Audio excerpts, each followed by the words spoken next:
In an age of global strife and climate change, I'm here to answer the all-important question. Why is sex so damn good? If you're laughing, you know what I mean. Now, before we get to that answer, let me tell you about Chris Hosmer. Chris is a great friend of mine from my university days, but secretly, I hate him. Here's why. Back in university, we had a quick project to design some solar-powered clocks. Here's my clock.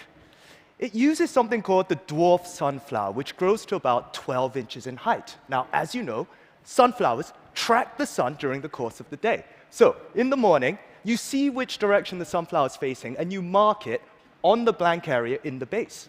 At noon, you mark the change position of the sunflower, and in the evening, again. And that's your clock.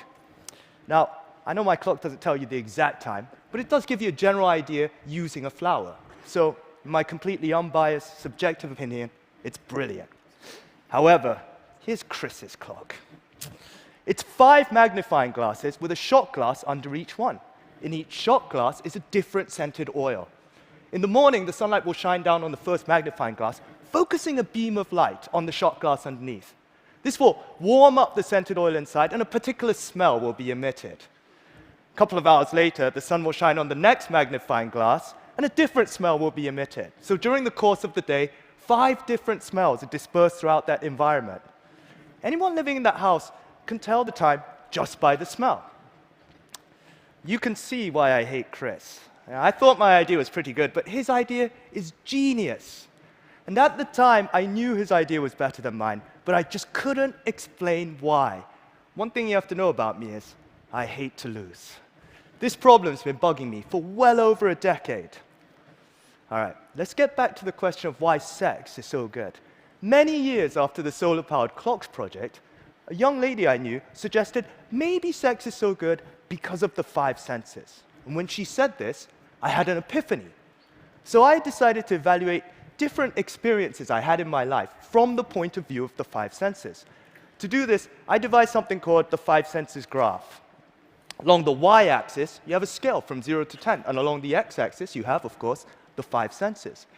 Anytime I had a memorable experience in my life, I would record it on this graph like a 5 senses diary.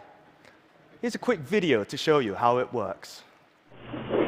Hey, my name is Jinsop, and today I'm going to show you what riding motorbikes is like from the point of view of the 5 senses. Oi!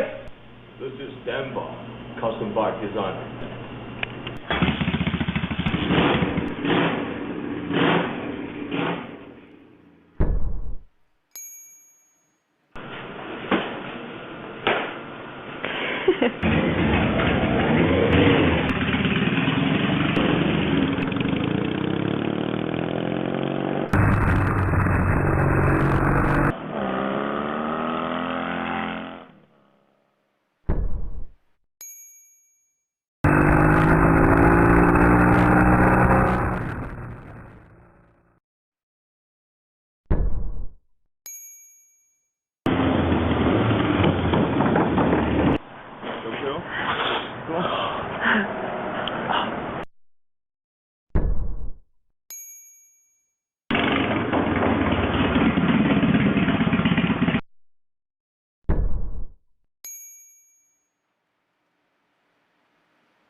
And that's how the 5 senses graph works.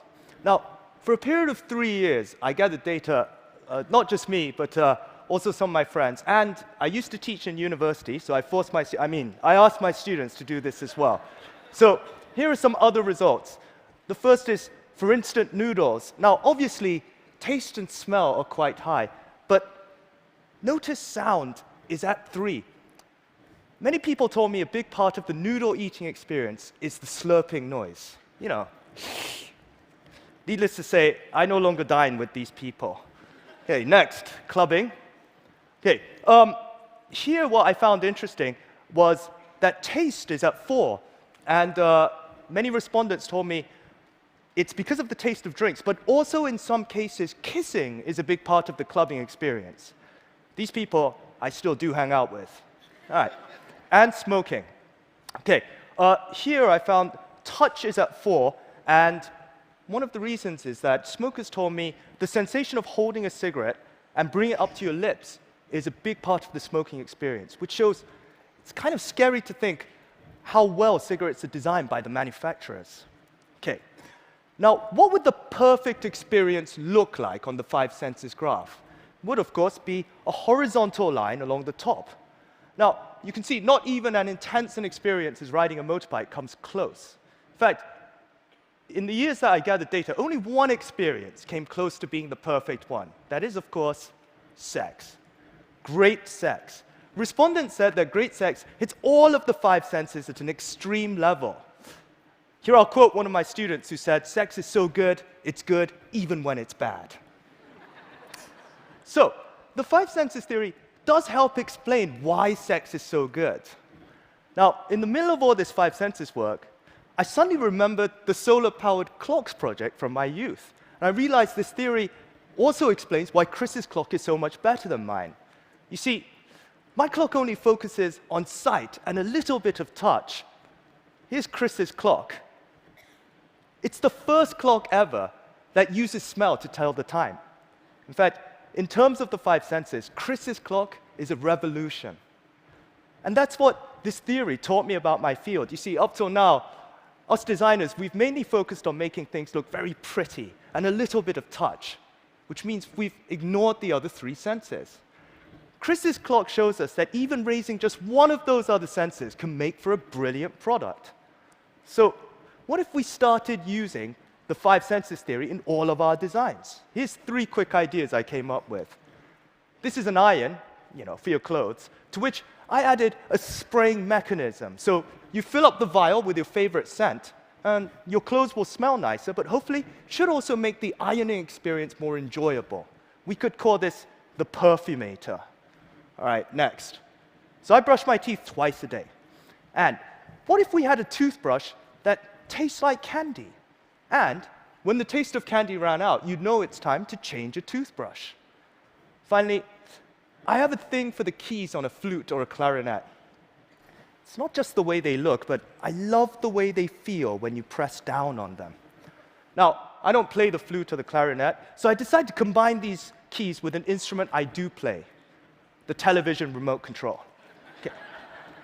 Now, when we look at these three ideas together, you'll notice that the five senses theory doesn't only change the way we use these products, but also the way they look. So, in conclusion, I found the five senses theory to be a very useful tool in evaluating different experiences in my life, and then taking those best experiences and hopefully incorporating them into my designs. Now, I realized the five senses isn't the only thing that makes life interesting. There's also the six emotions and that elusive X factor. Maybe that could be the topic of my next talk. Until then, please have fun using the five senses in your own lives and your own designs. Oh, one last thing before I leave. Here's the experience you all have while listening to the TED Talks. However, it would be better if we could boost up a couple of the other senses, like smell and taste. And the best way to do that is with free candy. You guys ready? All right.